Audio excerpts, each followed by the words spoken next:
Picture this. It's the year 850 after Christ. You're standing on the fjord-cut coast of western Norway, and if you've ever seen those tourist photos of Norwegian fjords, you know what I'm talking about. Those dramatic cliffs, that impossibly blue water. But this isn't a vacation postcard. This is the Viking Age, and the world is fundamentally different from anything we know. In a timber longhouse, think of a structure maybe 60 feet long, constructed from massive oak logs, with a central hearth sending smoke up through a hole in the roof. A woman sits in the corner. Firelight dances across her face as she works a single blunt needle through short lengths of wool. Outside, autumn winds carry that distinctive salt smell of the sea, the kind that gets into everything. Inside, the air hangs thick with lanolin from raw wool, wood smoke that never really clears out, and something else. Something you can't smell but can definitely feel. Judgment. This is the world of the Norse. And we're just decades past 793. After Christ, the year those Viking raiders hit Lindisfarne Monastery in England and basically announced to terrified Christian Europe, "Hello, we're here," and your world just changed. The Viking Age is in full swing. Ships are being built, raids are being planned, trade routes are expanding. This is a society absolutely pulsing with the rhythm of expansion and conquest. But here's what the sagas don't tell you. Here's what gets lost when we focus only on the raids and the battles and the famous chieftains.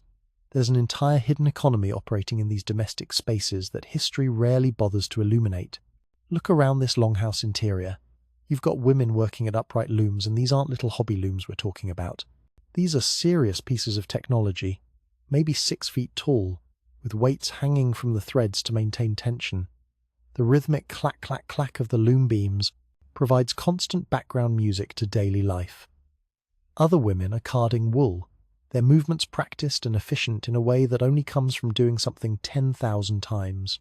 Children sit nearby, watching, learning, absorbing knowledge that flows not through runes carved on stone, but through demonstration and patient repetition.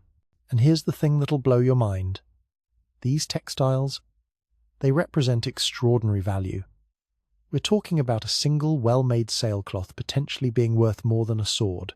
A complete set of ship sails could equal the price of the vessel itself. Some scholars who study Viking economics estimate that textiles ranked among the 3 most valuable trade goods in the entire Viking economy. Sometimes they were literally exchanged as currency. Think about that for a second.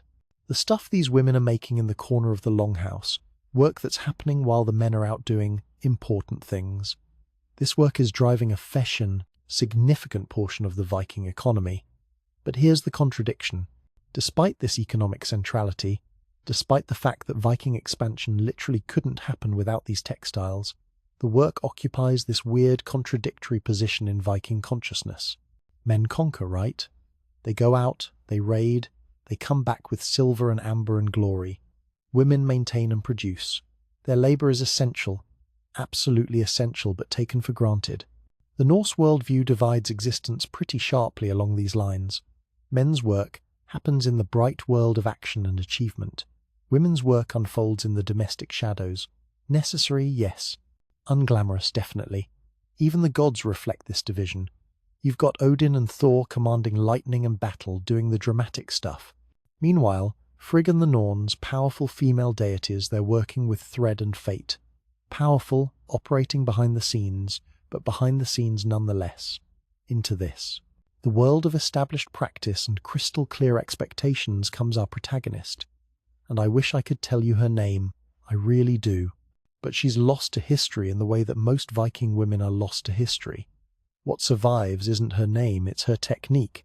And that technique is about to change everything. She's working something called knollbinding. Now, this is an ancient method that predates the Vikings by thousands of years. We're talking potentially stretching back to the Neolithic era, that's the Stone Age. People farming for the first time, civilization just beginning. This technique is old. Here's how it works. Instead of spinning continuous thread or weaving on a loom like everyone else, she's creating fabric one small section at a time. She uses a single needle to loop short lengths of thread into an interconnected mesh.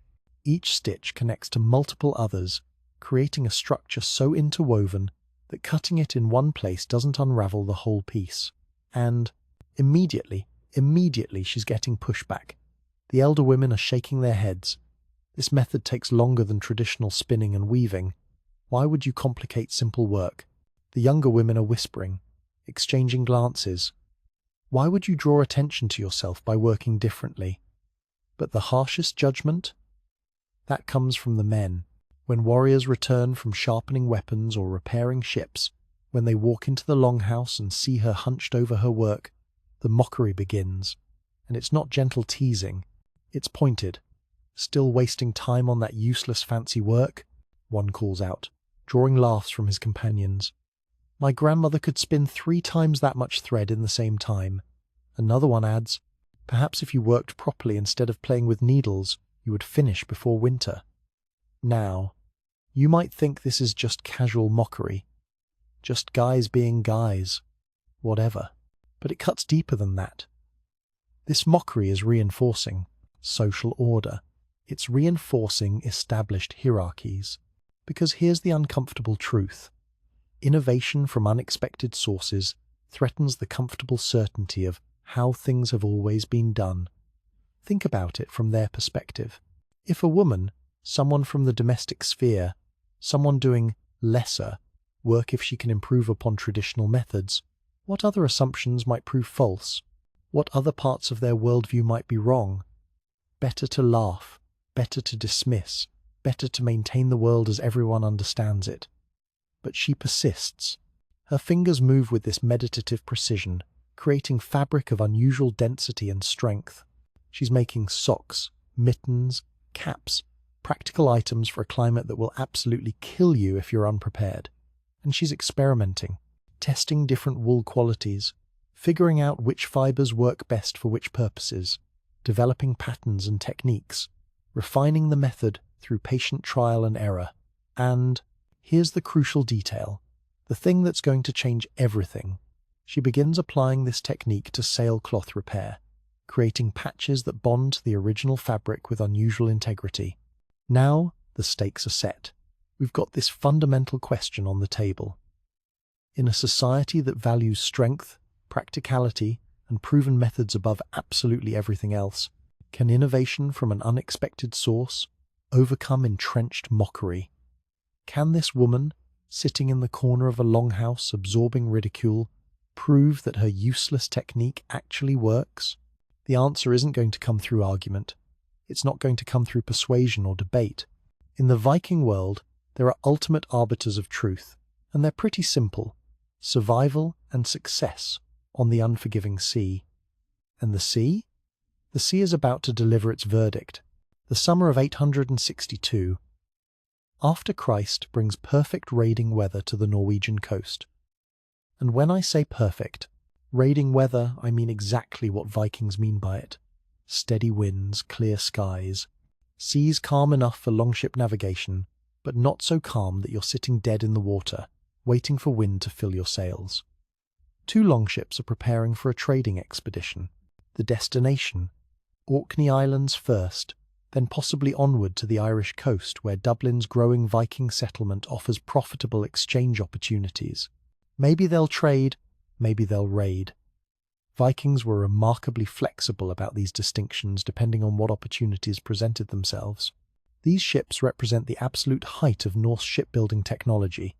We're talking clinker-built hulls that means overlapping oak planks, each one carefully shaped and fitted, creating a vessel that's flexible enough to ride heavy seas without breaking apart, but strong enough to beach on foreign shores and get dragged back into the water. Their square sails, woven from wool by the community's women, will drive them across hundreds of miles of open ocean. Now here's where our story intersects with this expedition. One ship carries conventional sails, traditional looms, standard weaving techniques, hemmed and finished the way it's always been done. The second ship, captained by a chieftain who's more pragmatic than proud, has allowed our protagonist to repair several weak sections of his sail using her knoll-binding method. Does he necessarily believe in her technique superiority? Probably not. He needs his sail functional, she offers her work freely, and he's practical enough to take free labour when it's offered. Maybe she's sensing an opportunity here. Maybe she knows that words won't convince these men, but results might.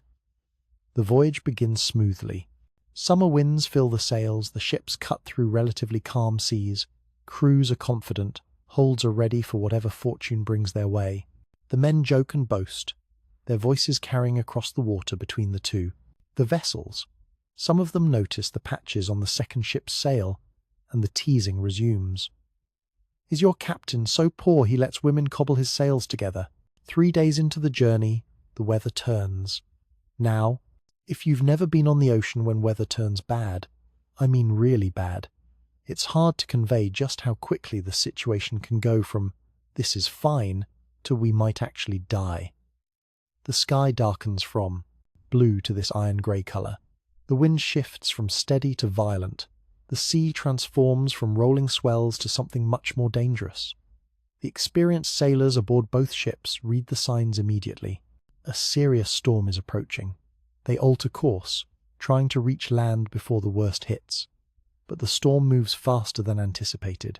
Within hours, just hours, both vessels are battling mountainous seas and winds that scream through the rigging.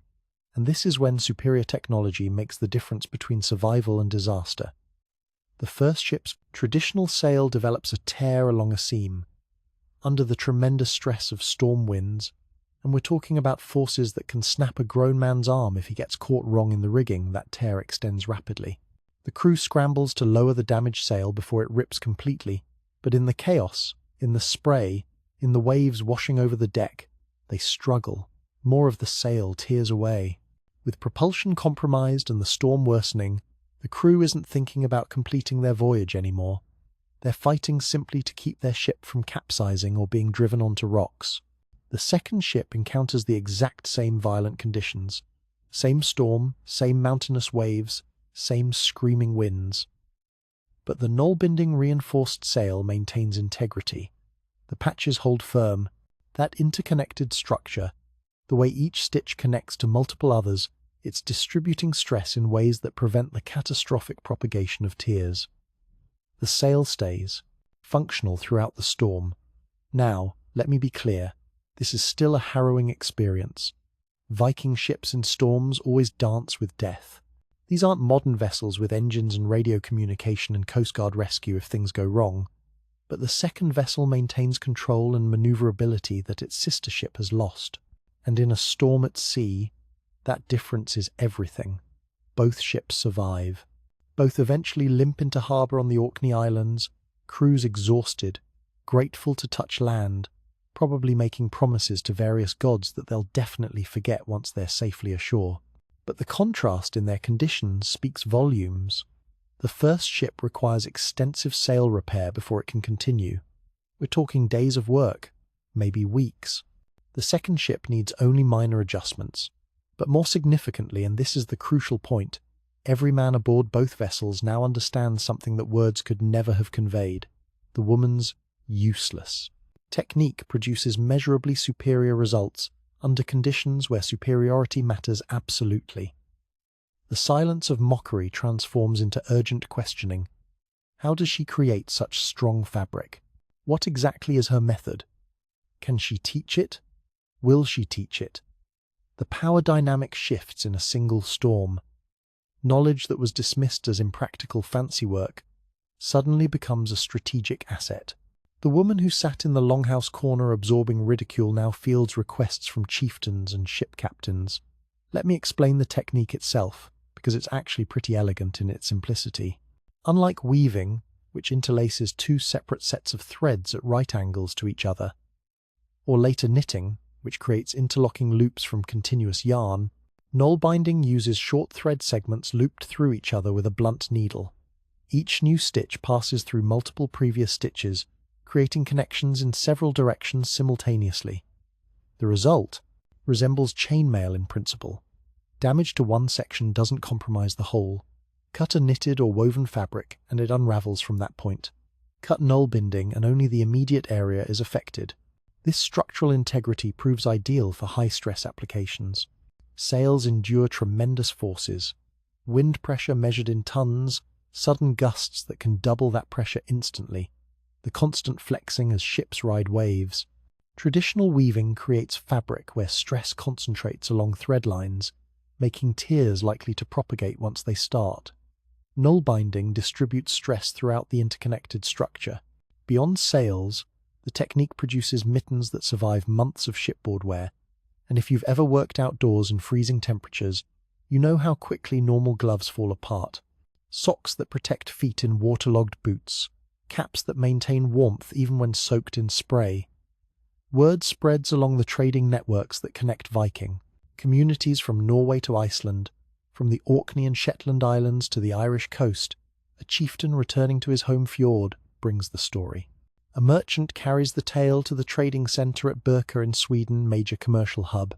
People from all over the Viking world passing through. Within seasons, women across Scandinavia are hearing about the technique that transforms mockery into respect. But here's the thing. Knowing about the technique and mastering it are completely different challenges. Unlike military tactics that you can learn through observation, you watch how a shield wall forms, you practice it, you've got it, or navigation skills passed from captain to apprentice through demonstration. Knoll binding requires hands-on teaching. The finger movements, the tension control, the selection of appropriate wool, and how you prepare the thread. These skills flow through demonstration and practice, not through description. This creates an unexpected dynamic. Women, who know the technique, suddenly possess valuable knowledge that cannot be casually stolen or easily replicated. Some women guard their knowledge, recognizing its economic value in a society that doesn't give them many paths to economic power. Others teach freely, finding satisfaction in spreading useful innovation. Still others negotiate. They'll teach, but they expect compensation or enhanced status in return. The variety of responses reflects the range of personalities and circumstances within Viking society.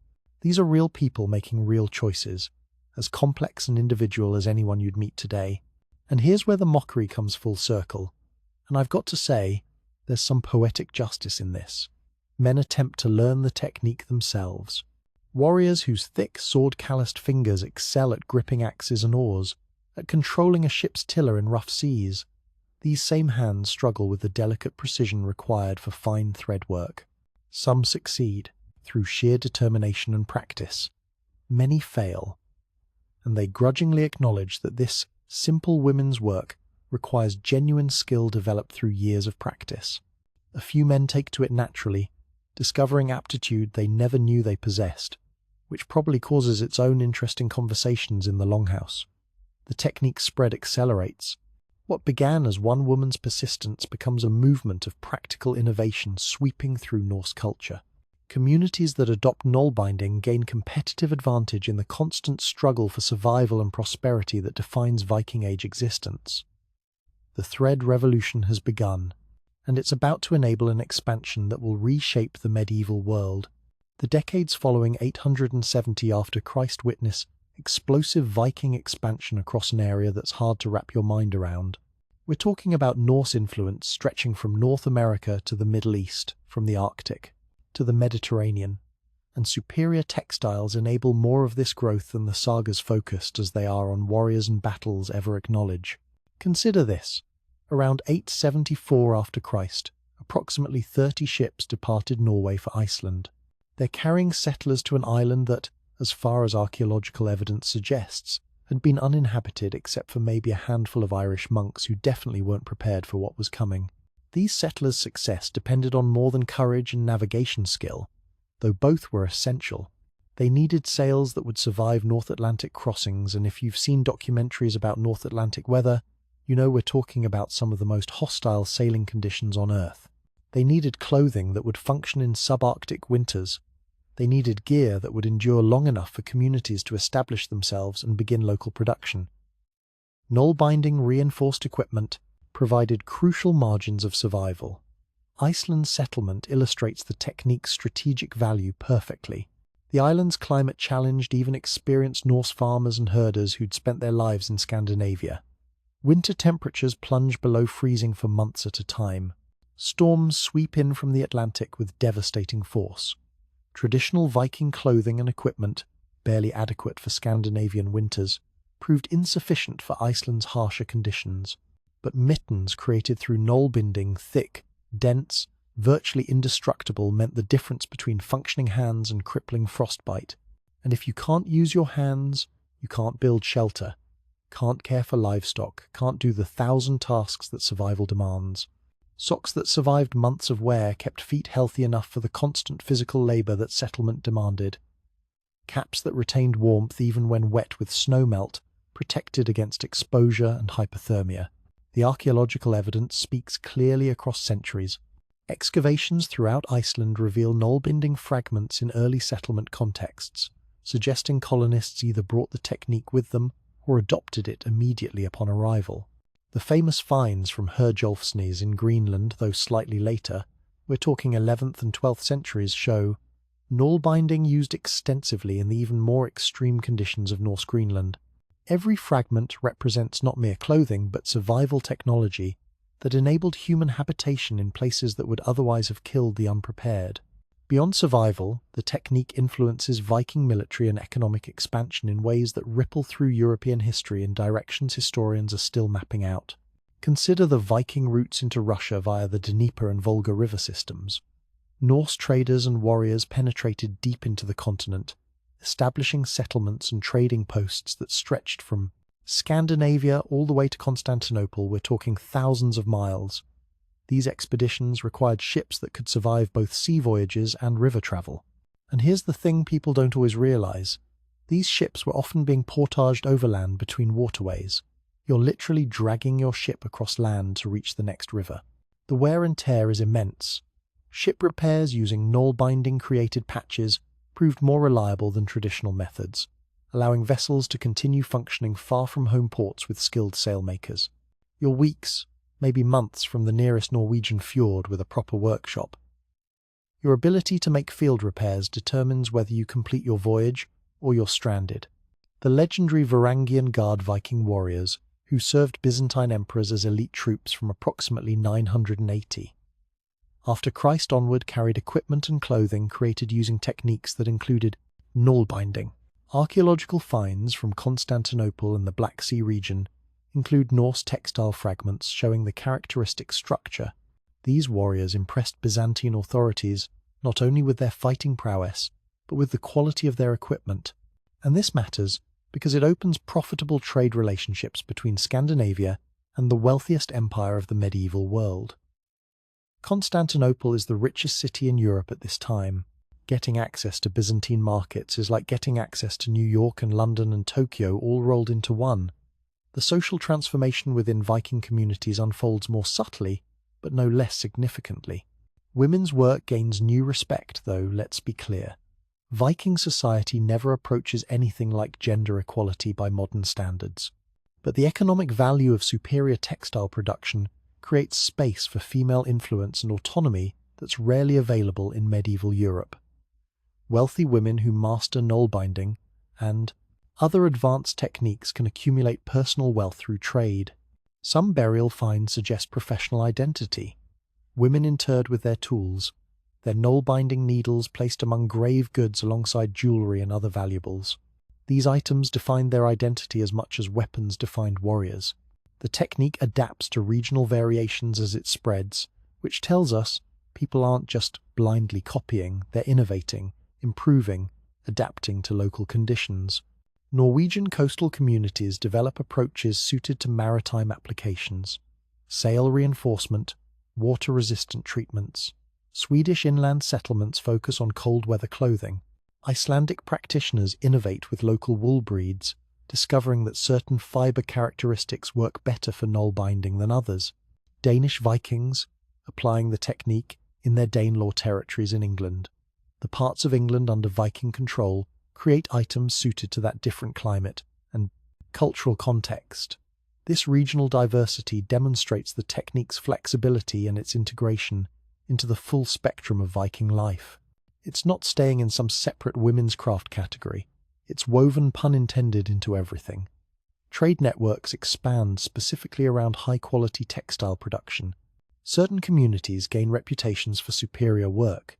Their products command premium prices in markets, from Hedeby in Denmark to Dublin in Ireland to Novgorod in Russia. Merchants traveling these networks carry not just finished textiles but knowledge itself. Women sometimes travel as textile specialists, teaching techniques in exchange for goods or elevated status. This knowledge economy operates parallel to the more visible trade in silver, amber, furs, and slaves that dominates historical accounts. But it's there, functioning, creating wealth and influence. The technique even influences Viking aesthetics and cultural expression. Patterns worked into knoll-binding pieces, geometric designs, interlaced motifs, decorative elements reflect the same artistic sensibilities visible in wood carving, metalwork, and runestone decoration. That characteristically Viking combination of function and beauty appears in textile work as surely as in sword hilts or ship prows. A finely worked knoll-binding cap becomes a status symbol rivaling silver arm rings. It's a visible demonstration of wealth and access to skilled craftsmanship. By the year 1000 after Christ, as the Viking Age approaches its peak, knoll-binding has become so integrated into Norse material culture that its revolutionary origins fade from memory. The technique that was mocked becomes tradition. The innovation that challenged convention becomes the established way. This transformation from radical to traditional follows a pattern repeated throughout human history. Successful innovations eventually become invisible, taken for granted by the generations who inherit them. Your grandchildren don't think about how revolutionary your innovations were. They just think that's how things are done. Yet the original lesson remains, encoded in every knoll-binding fragment archaeologists unearth from Viking Age contexts. When researchers find the famous Coppergate sock from 10th century York, a nearly intact knoll-binding sock so well preserved it could theoretically still be worn, they hold evidence of knowledge that travelled from Scandinavian longhouses to Viking York. When excavations in Dublin reveal knoll-binding mittens from the 11th century, they document techniques crossing the North Sea and Irish Sea, spreading wherever Norse influence reached. When fragments emerge from Birka's Black Earth, they speak to the central place of textile work in that crucial trading centre's economy. Each artifact carries silent testimony to the woman who persisted despite mockery, to the storm that proved her right, to the countless women who learned and transmitted the technique, and to the communities that prospered through adopting useful innovation regardless of its source. The threads they worked still speak across centuries, if we know how to listen. The 12th century brought transformation to the Norse world that went far beyond politics and religion. As Christianity consolidated its hold on Scandinavia, and that's its own complicated story of conversion by sword and by choice, and Viking raids gave way to medieval kingdoms, an innovation arrived from the Middle East that would nearly erase knoll-binding from history. Knitting. The new technique reached Europe via Muslim Spain and the Byzantine Empire, spreading along trade routes that connected the Mediterranean to northern Europe. By approximately 1200 after Christ, knitting needles are clicking in workshops from Italy to England, and knitting offered undeniable advantages for mass production. Unlike knoll-binding, which used short thread segments and required the needle to pass completely through the work, with each stitch a time-consuming process, knitting employed long, continuous yarn and faster repetitive motions.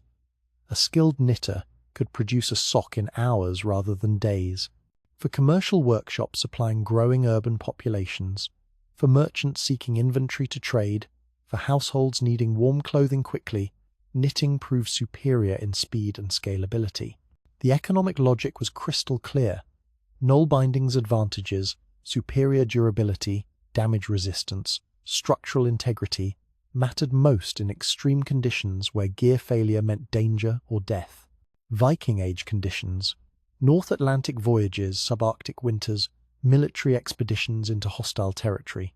But as Viking Age raiding and exploration gave way to more settled medieval society, these extreme conditions became less common for most people. The average medieval town dweller needed warm socks that would last a season or two, not indestructible gear for ocean crossings. Market forces favoured speed over ultimate durability, and so knoll-binding began its long retreat. First, it disappeared from commercial production, unable to compete with knitting's efficiency. Then it faded from wealthy households, where fashionable items followed continental trends and knitted goods represented modernity. The technique withdrew to rural areas, to remote settlements, to communities where old ways persisted simply because new ways arrived slowly or not at all. By 1400, after Christ, most of Scandinavia had forgotten knollbinding entirely. By 1600, after Christ, it survived in only scattered pockets, isolated Norwegian valleys, remote Finnish villages, a few Swedish rural communities where elderly women worked mittens and socks using methods their grandmothers taught them. And here's the thing that gets me about this. These women didn't know they were preserving Viking heritage. They didn't think of themselves as maintaining ancient traditions. They simply made warm clothing using the techniques they learned as girls, techniques that worked reliably in harsh northern climates. The knowledge lived in their hands and muscle memory, the precise finger movements, the tension control, the feel of wool that's ready for working. When folklorists began documenting peasant crafts in the 1800s, part of this broader romantic movement of trying to preserve traditional culture before industrialization erased it, they sometimes recorded these women creating unusual mittens or socks. They noted the technique looked different from knitting but didn't understand its significance or antiquity. The technique nearly died completely. By the early 1900s, knollbinding survived in perhaps a dozen elderly practitioners scattered across Scandinavia, most in their 70s or 80s. When they died, centuries of continuous knowledge transmission stretching back through the Viking Age to Neolithic origins would die with them. The thread connecting present to deep past would finally break. Then, archaeology intervened. Throughout the late 1800s and early 1900s, excavations at Viking Age sites across Scandinavia, Britain, and Russia uncovered textile fragments that puzzled researchers. The construction didn't match any known technique. The fabric showed unusual density and peculiar structure. Under microscope examination, the fiber arrangement looked almost like knitting, but the loops connected differently, in patterns that seemed impossible to create with knitting needles. The archaeological detective work unfolded slowly across decades. Researchers compared fragments from different sites, noting consistent construction principles. Textile experts attempted to reverse engineer the technique from ancient remnants, struggling to understand the precise movements that created such fabric. Some tried using knitting needles, producing approximations that didn't quite match. Others experimented with single needles, getting closer but still missing crucial elements. The breakthrough came when researchers connected archaeological fragments to living tradition. In 1922, a Finnish scholar named Kustaa Vilkuna encountered elderly women in rural Finland, creating mittens using a single needle technique that looked remarkably similar to the Viking Age fragments. The realization hit. This wasn't a lost art, but a surviving one, preserved unbroken across 1,000 years in remote communities. Think about that for a second. 1,000 years of continuous practice, grandmother to granddaughter, through the medieval period, through wars and plagues and massive social changes, this knowledge persisting in the hands of women who had no idea how ancient their craft was. Other researchers soon found similar practitioners in northern Norway and Sweden. The women weren't Viking reenactors or historical enthusiasts. They were simply grandmothers making practical items using the methods their grandmothers taught them. The rediscovery of knollbinding spread through academic and craft communities throughout the 1900s. Museums began documenting the technique systematically.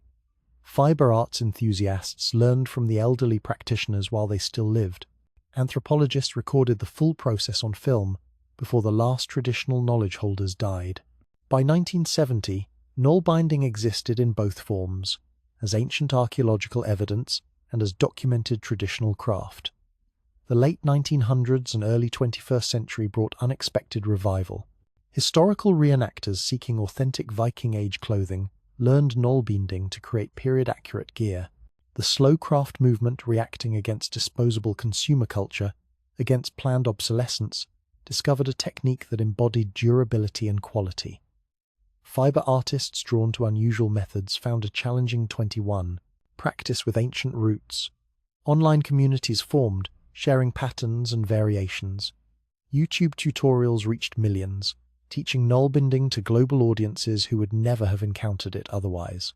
The internet, ironically, proved perfect for transmitting a technique that had always relied on visual demonstration. Today, Thousands of people practice knollbinding across dozens of countries. Modern practitioners form communities online and in person, gathering at fibre festivals and Viking markets. They experiment with new patterns while preserving traditional ones. They create everything from historical reproductions to contemporary designs. The technique that nearly vanished now thrives in a form of resurrection that would absolutely astonish the Viking woman who once sat in a longhouse corner, absorbing mockery for her useless method. The circular journey brings us back to beginnings, to fundamental questions about value and knowledge, and whose contributions society recognizes. The unnamed woman who persisted with her impractical technique demonstrated wisdom that transcended her era. She invested in quality and long-term value rather than optimizing for immediate approval. She trusted her judgment despite universal dismissal. She proved through results rather than arguing with words. Her technique's survival outlasting the Viking Age itself, persisting through centuries of obscurity, reviving in modernity, represents the ultimate validation. Innovation often emerges from unexpected sources. Knowledge that solves fundamental human problems transcends the cultures that develop it, and dismissing contributions based on source rather than merit remains humanity's recurring mistake. It's as relevant today as it was in an 8th century Norwegian longhouse, where firelight danced on timber walls and a woman worked her peculiar needle through short lengths of wool, creating threads that would connect across centuries. Because here's the final lesson embedded in this story. The most valuable knowledge isn't always the most obvious, the most dramatic, or the most celebrated. Sometimes it's sitting in the corner, being mocked, waiting for the world to recognize what it's been missing all along. And when that recognition finally comes, whether through a storm at sea or through patient archaeological work or through elderly women in remote villages, preserving what they didn't even know needed, preserving the truth emerges, unchanged. Good work endures, innovation persists, and the threads connecting past to present remain unbroken, if we're willing to follow them.